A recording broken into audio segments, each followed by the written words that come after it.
이번에는요. 네. 한국의 연예계 중에서 엘리트 배우라고 하면 딱 떠오르는 분이 바로 이분입니다. 바로 이서진 씨인데요. 사실 그 연기로는 다작하는 분이 아니어서 팬의 입장에서는 좀 아쉬웠거든요. 근데 어느 순간부터 예능에 진출하면서 굉장히 여기저기서 많이 뵐 수 있어서 참 좋아요. 그렇죠. 제가 인터뷰를 한 10여 년 정도를 네네.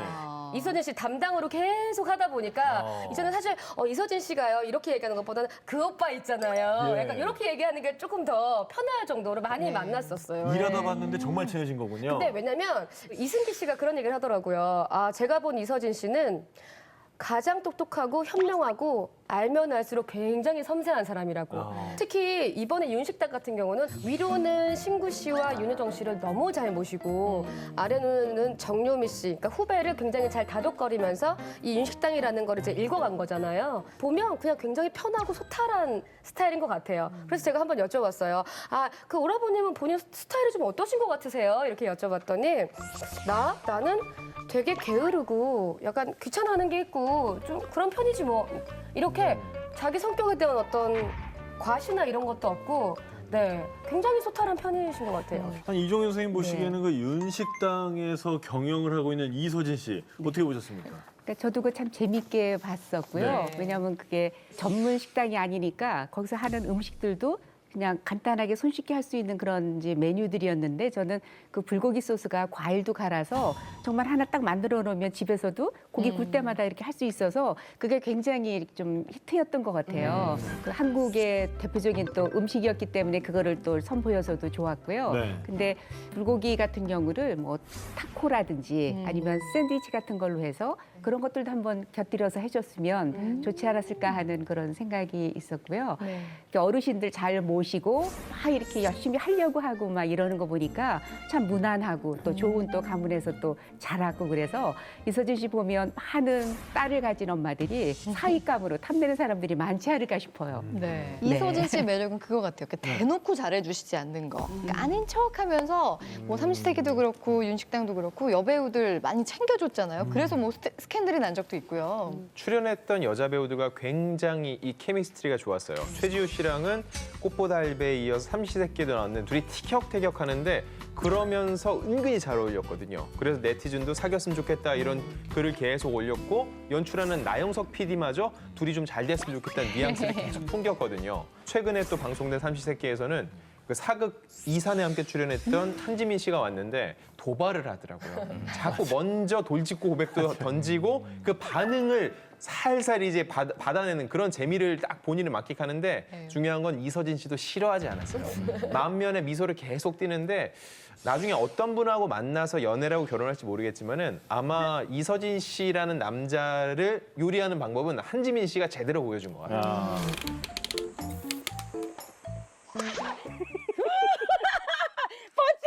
이거 빨리 보여줘 이쪽으로. 아 고개 숙이는 게 어딨어요? 아, 숙이는 건 괜찮잖아. 안 벗었잖아. 아 이런 게 어딨어요? 안 벗었잖아. 저는 이제 이번에 보니까 그 정유미 씨하고 네. 그 케미가 상당히 좋았던 것 같아요. 뭔지 모르게 약간 이서진 씨 좀 큰 오빠 느낌도 나고 이게 막 되게 여성스러운 정유미 씨랑 뭔가 되게 잘 맞는 것 같은데 제가 이 같은 남자의 관점에서 볼 때 약간 나쁜 남자 스타일. 약간 나쁜 남자. 그런 게 제가 툭툭 던지면서 뭐 몰라 신경도 없어. 그러다 갑자기 뭐 불쑥 챙겨주는.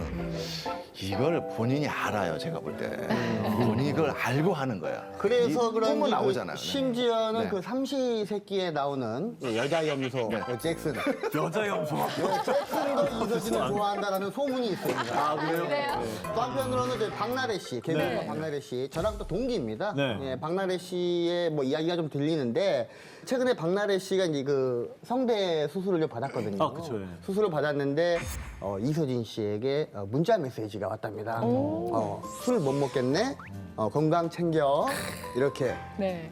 이런 게 여자의 마음을 흔들어 놓는 거란 말이에요. 문자 뭐 길게 보낸 것도 아니네요. 그거. 박나래 씨는 이 문자에 설레인 거죠. 박나래 씨가 약간 좀 사랑이 고픈 여자거든요. 누군가가 다가오면 그냥 물어버립니다. 아예 그냥 그런 문자 자체를 보내지 말아주세요.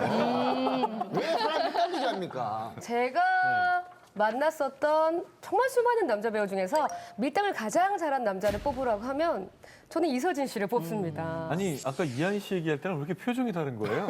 정말 즐겁네요. 아, 너무 달라졌는데 아니 사람이? 참 이 오빠가 참 괜찮은 오빠. 그러니까 밀당의 기자라는 걸 언제 느꼈냐면 제가 이렇게 방송하러 인터뷰를 가잖아요. 그러면은 노래 불러주세요. 아프냐 너도 아프다. 뭐 이거 대사라도 좀 해주세요. 그러면 이런 오글거리는 거 왜 해? 아 저리 치워.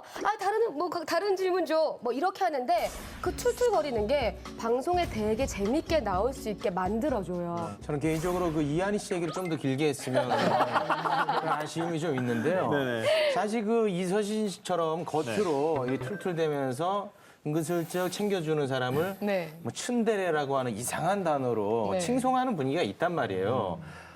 이거 진짜 이상한 거거든요. 아니 9번 잘못하다가 한 번 쓱 잘해주는 거. 천하의 나쁜 사람이죠. 정말 맞는 말씀하신 거예요. 아, 그래요? 원래 이 츤데레라는 게 가진 자의 여유입니다. 자기가 뭔가 여유가 좀 있어서 하는 거거든. 이거 뭐 이서진 씨가 츤데레 하면은 매력적으로 느낄지는 모르겠지만 저나 최욱 씨가 츤데레 하잖아요. 쌍욕 먹어요. 죄송한데 저랑 같이 이렇게 하시면 또 같이 가주세요. 영역이 예. 있습니다. 네. 오늘 이 뒤에 이어지는 이야기들이 두 분을 더 기분 나쁘게 할 것 같아서 좀 걱정이 그래요? 됩니다. 더 있어요, 좋은 게? 그러니까 젊은이들한테는 축복받은 유전자로 불린다고 하거든요, 이서진 네, 씨가. 네. 근데 오늘 얘기가 가문 얘기잖아요. 네. 자, 이서진 씨의 집안 얘기 한번 해볼까요? 엘리트 배우 이서진의 특급 집안, 할아버지, 아버지가 금융계 대부. 야, 이건 또 뭔가요? 그러니까 이한희 씨 집이 3대째 국악이라고 했는데 네. 그럼 이서진 씨 집안은 2대째 뭐 금융가에 계시다는 거잖아요. 그러니까 이보영 씨는 저희 연배가 이름을 기억할 정도의 사람인데 재계에서는 아주 굉장히 비중 있는 사람이었는데 서울은행장, 제일은행장, 금융통합 운영위원 등등등 그리고 이서진 씨 아버지 이재영 씨가 안흥 상호신용금고 대표 이사를 지냈다는데 이게 그러니까 집안 회사인 거죠. 그렇게 볼 수 있는 거죠. 집안이 이렇게 엄청나다 보니까 한간에 600억 재벌설이라는 근거 없는 낭설도 아, 그래요? 근데 이서진 씨가 뭐라 했냐면 우리 집안이 그렇게 돈이 많으면 내가 예능 나와서 짐이나 들고 있겠냐 이렇게 해서 이제 일축을 하셨다는 거예요. 근데 잘 아시겠지만 은행장이 굉장히 대단한 직위 아닙니까? 6, 70년대는 더 했습니다. 더 했겠죠. 네, 은행이 그때 굉장히 좋았습니다. 그러니까 아무래도 집이 돈이 없지는 않을 것이다. 이렇게 예측이 되고요. 잘 아시겠지만 이서진 씨가 중학교 3학년 때 미국으로 이제 유학을 가셨습니다. 그래서 이제 대학을 어디를 가셨냐면 뉴욕대 경영학과에 갔습니다. 뉴욕대가 어떤 대학인가 하면 항상 미국에서 고등학생들이 이렇게 여론조사를 했을 때 가장 가고 싶은 대학 항상 1, 2위에 뽑히는 대학이 뉴욕 대학입니다. 학부형들 사이에서는 뉴욕대가 항상 학비가 제일 비싼 대학. 그렇죠. 학비가 굉장히 비쌉니다. 네. 2017년 기준에 학비가 1년 학비가 4만 9천 불이에요. 한국 돈으로 환산하면 1년 학비만 5,500만 원이죠. 학비만이요. 네, 거기에 기숙사비 들어가죠. 세제비. 교재비 들어가죠. 그러면 이제 1년에 한 아무것도 놀지 않더라도 기본으로 7, 8천을 써야 돼요. 억이요. 네. 부모님 뜻에 따라서 경영 공부를 하긴 했지만 이서진 씨는 사실 그 연출 공부를 좀 하고 싶었다고 해요. 그래서 유학을 갔는데도 불구하고 거기서 영화만 하루에 3-4편씩 보고 단편 영화 찍는 친구들이랑 같이 영화 찍고 다니고 하면서 경영 공부보다는 원래 본인이 하고 싶었던 것들에 대해서 계속 의지를 피력하게 됩니다. 그러면서 이제 계속 연기 쪽으로 계속 발판을 늘려나가게 되는 거죠. 자, 이런 엄청난 집안에 또 중3 때 미국으로 건너가서 유학생활하면서 참 시간이 오래 지났잖아요. 네. 이러면은 또 피하려면 피할 수 있었을 텐데 또 군대를 갔네요. 이게 우리가 방송에서 이제 좀 솔직해져야 되는데 제 세대들은요 군대 빼는 돈 공정가도 있었습니다. 근데 주위에 실제로 얼마를 내고 돈을 줘서 뺍니다. 병을 만들어요. 뭐 정신분열 뭐 이런 걸로 진짜로 그런 시절이었어요. 그러니까 이서진 씨쯤 되는 집안이면요. 무얼로 어떻게 힘써갖고 얼마든지 군대 빠지죠. 이 정도 집안인데 군대에 간 건 당연한 건데도 칭찬해줘야 되는 그런 상황이에요. 군대 내 국정원이라고 불리는 기무사에서 근무를 했거든요. 근데 거기는 이제 부대 특성상 좀 민감한 정보를 다루지 않습니까? 그래서 집안을 또 보고 뽑나 봐요. 그래서 이서진 씨가 차출된 것 같은데 군대 뭐 누구나 안 갑니까? 다 가야 되는 거 간 건데 뭐 그렇게 칭찬합니까? 갔다 오셨어요? 저는 GOP에 갔다 왔죠. 철제. 북한 분들 내가 얼마나 혼냈는지 압니까? 이러시지 말라고 대화를 합시다. 소리 질러도 들리지도 않는데 뭘 그걸 참. 아니 이렇게 우리가 좋게 생각할 만큼 여러 가지 장점이 있고 또 금융계 대부로 알려진 이서진 씨의 집안인데 최근에는 또 새로운 사실까지 알려져가지고 더욱 화제입니다. 네. 어떤 내용일까요? 엘리트 배우 이서진의 특급 집안, 노블레스 오블리주 실천한 독립운동가 후손. 어떤 역사적으로 이렇게 뭔가 존경받을 만한 집안이라고 하면 굉장히 마음이 뭔가 숙연해지는 느낌이 있잖아요. 근데 이번 간목절에 이게 드러난 사실이라고 합니다. 다름 아니라 문재인 대통령 통해서 알려졌다면서요? 광복절 경축사에서 이런 얘기를 했어요. 독립운동의 산실이고 대한민국 노블레스 오블리주를 상징하는 공간 이렇게 얘기하면서 석주 이상용 선생의 본가인 안동의 임청각을 언급을 했거든요. 네. 이 이상용 선생이 어떤 분이냐면은요. 독립운동가였고 대한민국 임시정부의 초대 국무령, 지금으로 치면 국무총리죠. 네. 이걸 지내신 분이고 이 얘기를 하면서 광복절날 임청각이라는 단어가 포털 사이트 검색어 순위에 올라왔는데 이서진 씨가 바로 석주 이상용 선생과 한 집안 사람이라는 게 알려지면서 화제를 모았어요. 이서진이라는 사람이 그냥 조금 까칠하고 아까 얘기했던 은근히 챙겨주는 그냥 괜찮은 남자 정도였다가 갑자기 새로운 스포트라이트가 빡 비치기 시작한 거죠.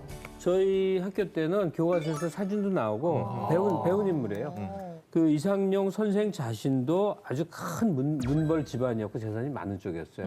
경술 국지 있고 그 다음해입니다. 이거 안 되겠구나 해서 1911년인데 이때 가산을 다 털어서 서간도로 가서 무장 독립운동을 했을 때 이회영 가문하고 만나게 돼요. 그 형제들하고 만나갖고 그 자금을 합쳐서 그 유명한 신흥 무관학교를 세우게 되죠. 여기 출신들이 다 나와서 홍범도의 대한의용군, 김재진의 북로군 정서, 다 무시무시한 데입니다. 여기에 그 근간을 이룬 학생들이 다 신흥 출신들이니까.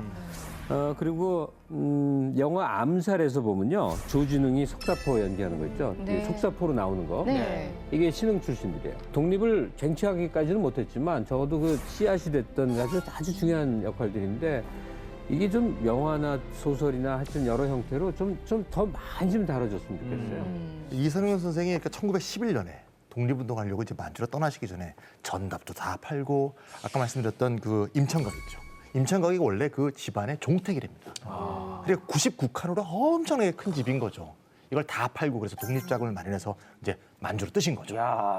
그걸 보고 있는 일제가 얼마나 화가 나겠습니까? 그래서 그때 일제가 이제 우리 조선을 수탈하려고 철도를 많이 놓지 않았습니까? 그래서 그때 안동을 통과하는 철도가 뭔지 아시죠? 중앙선입니다. 네. 중앙선 철도가 원래 설계가 이렇게 지나가게 돼 있었는데 설계를 바꿨어요. 오히려 철로를 돌아가게 만든 거야.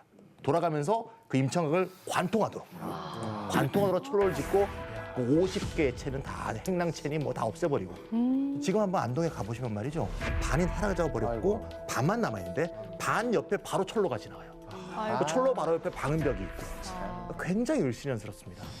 근데 이걸 우리가 모르고 지나갈 뻔했네요. 그렇죠. 그 작년 5월에 그 문 대통령께서 아마 임청각에 들렸다가 이제 그 사실을 좀 알게 되고 나서 그 이낙연 총리한테 뭐 휴가도 여기서 보내라고 좀 지시도 하셨다고 그러고 이게 문제가 또 더 좀 놀라운 게 이 우리 이서진 씨 집안에서 이상용 선생뿐 아니라 이 독립운동가가 9분이 더 그게 더 놀랍습니다. 한 분이 아니에요. 한 분만 계셔도 대단한데. 들으면 들을수록 정말 집안이 대단하구나 싶은데 그 이서진 씨 보면서 아 이분은 좀 역시 뭔가 좀 다르다 뭐 이렇게 느낀 적 있습니까? 네, 인터뷰를 하고 있었는데 왜 들어가기 전에 사담 나누잖아요. 네. 오빠 어제 뭐 드셨어요 점심에? 그랬더니 뭐 먹었어. 그래서 누구랑요? 그랬더니 베컴이랑 먹었어. 그래서, 예? 제가 아는 축구 스타 베컴이요? 그랬더니 네. 베컴이랑 밥 먹었어. 아니 친하지는 않고 이렇게 연결이 되는 게 있어서 먹었어. 아 그렇구나. 저녁은 누구랑 드셨어요? 저녁도 베컴이랑 먹었어. 예? 왜 저녁까지 베컴이랑 드시죠? 이유를 들어봤더니 그 이서진 씨가 베컴이랑 같이 위스키의 모델이었대요. 베컴 같은 경우는 월드 모델이었고 본인은 이제 한국 모델이었는데 이게 한국으로 들어오면서 뭐 연이 돼가지고 뭐 이제 베컴이랑 밥을 먹었다. 근데 다 좋은데 베컴은 조금 걸린다. 왜요? 대단한 일을 사수한 듯이 말하는 건 자기가 잘났다는 뜻이거든. 아유 저희 같으면 셀카 찍고 여기저기 저희 올리고 난리 난리예요. 났죠. 저희는 이미 SNS에다가 베컴 같은 뭐 이런 거. 아니 그러니까 하지영 씨가 이제 누가 물어봐 점심 누가 줬는데 베컴이랑 야 나 베컴이랑 먹었어. 하고 이쯤 말하는 게 정상이지. 네. 아무것도 아닌 양 말하면 그건 뭐야? 어떤 건지 알아요. 과시야, 저희 이제 자기. 딱 녹화 끝나고서는 전화 못 받은 거 있으면 연락을 왜 안 받아서 그러면 아궁이 녹화하느라고 이렇게 얘기하면은 왜냐면 그러면은 정말 방송을 모르는 일반 친구 입장에서는 되게 대단해 보이거든요. 이럴 때 괜히 아무렇지도 않은 듯하면 하지영 씨 같은 반응이 나오는 겁니다. 최욱 씨 또 표정 불편해지네요. 아, 뭐 집안이 좋고 이런 거 다 좋은데 네. 사실 좀 이 역전이 가능한 세상이 좋은 세상 아닙니까? 자기들만 뭐 삶대로 다 그 잘 먹고 잘 살고 저 같은 흑수저가 성공하는 세상이 아름다운 세상 아닙니까? 그렇습니다. 그러니까 제가 정말 이제 잘 되고 네. 제 아들은 또 아주 찌질이 아주 뭐 배골고 뭐 이런 세상이 나는 정말 아름다운 세상이라고 생각합니다. 아, 그게 건강한 사회죠. 뭐 대물림이 건강하지 않죠. 아니 근데 전 최욱 씨가 건강했으면 좋겠어요.